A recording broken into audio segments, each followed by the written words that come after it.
When you look at these clear glasses, you do get to see the technology inside, which I love, but there's a piece of the technology that is like kind of an eyesore. Well, Jacob, so some more new news in the race for the face. Meta just came out with some clear, limited edition clear frames. Yep. And what's really cool is we get to see all the technology behind the frames. And it even takes me back to the times when big companies like Nintendo came out with their clear versions of their consoles and their handhelds. So what can you tell us about these new features that are coming out with Meta? Yeah, I love them. The clear Ray-Ban Meta frames, super cool. I remember the clear Game Boy. So we're a little different age, but like it's always cool when companies show you what's on the inside, especially with sexy, awesome technology like these Ray-Ban glasses. So, I think that everyone can have their own opinion. There's 7,500 available. I bet you they're already sold out by now. For sure. We might just be covering something that's not even available. But what it really made me think about is when you look at these clear glasses, you do get to see the technology inside, which I love. But there's a piece of the technology that is like kind of an eyesore, in my opinion, and it really lets you know like what's going on the charging side, which most people, charging is like, should be in the background. It should be hidden. It should be seamless. You shouldn't ever think about it. Yeah, I think we're thinking about the same thing because I got a sneak peek of the photos and the pins on the nose. Is that the eyesore that you're talking about? Because exactly. So right in the middle, like right between your eyes, what you're going to see is there's going to be two metal charging blocks that when you put them in the charging case, there's some pogo pins that connect with those blocks, and that's the plus and the minus for delivering power into the glasses and into the batteries. Okay. So those are there in every set of Ray-Ban Meta glasses. If you look at the glasses, if you look under the nose bridge or you're looking at them before you put them on, you're going to see them. You can't hide this.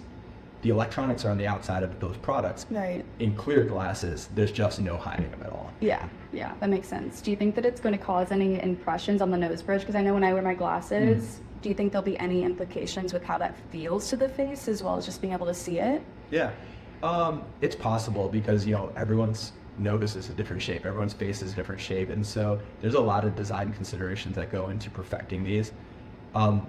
One thing that I think is going to be a bigger problem is sweat and water. Yeah. Because that is a very big problem for pogo pins and charging blocks in all sorts of devices like earbuds and wrist wearables. And frankly in cell phones, is one of the top failures is the actual physical charging ports. So it's not hidden. It's in a weird place. The clear glasses really make it obvious.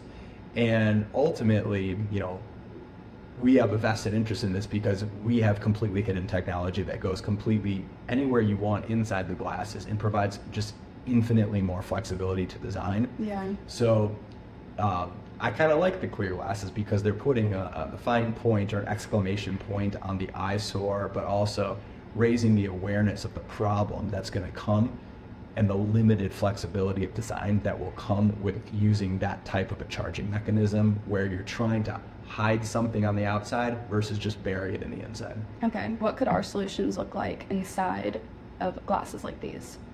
So like if it was a clear set of glasses? Yeah. Well, interestingly, we have those, but we're not going to be able to release those because those are private prototypes. But they look really cool inside. So if it wasn't opaque or semi-opaque, you wouldn't see them at all because nothing protrudes to the outside. Gotcha. But inside there's a very small antenna, and then there's basically some circuitry that goes on the circuit board along with the other processors. So it's very minimally invasive, if you will, from the space perspective. And it can either go in the arm, it can go in the actual frame, it can go in the nose bridge, it can go in so many places, and that frees up the mechanical and industrial design opportunities, which is really important for glasses because unlike phones that basically all phones look the same, even between brands, Samsung and Apple phones look pretty much the same. Glasses are so unique. If you walk into a lens crafter, you'll see hundreds of different glasses and dozens of brands, and they all say something about you. Yeah.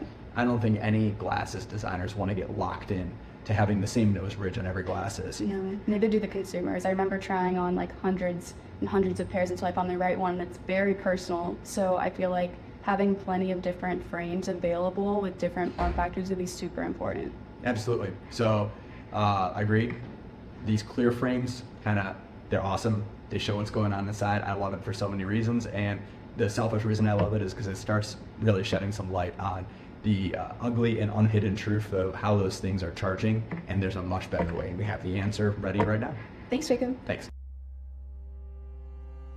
Hey,